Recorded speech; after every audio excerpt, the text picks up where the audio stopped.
ඔන්න ඉතින් අයිබ්‍රෝ එක හදාගද්දි ওই විදිහට අපි අයිබ්‍රෝ දෙක මැන ගන්න ඕනි.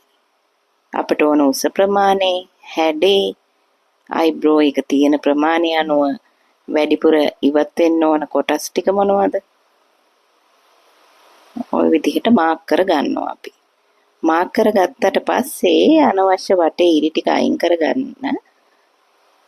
ඊළඟට අපි කරන්නේ අඳගත්ත ලයින් එක දිගේ නූල තියලා අනවශ්‍ය කොටස් ටික ওই විදිහට ඉවත් කර ගන්නවා.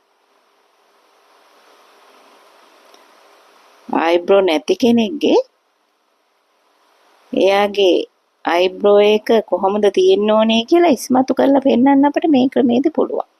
ඊට පස්සේ තනින් තන අයිබ්‍රෝ එක නැත්නම් එයාට ඒක අපිට කියන්න පුළුවන් ඒ තියෙන ගානට ඒ ලයින් එකේ ගානට ඇඳ ගන්න කියලා. අපි කරන්න ඕන ওই විදිහට අයිබ්‍රෝ අඩු කෙනෙක්ගේ ලයින් එක ලස්සනට ඉස්මතු කරලා පෙන්නලා දෙන එක තමයි.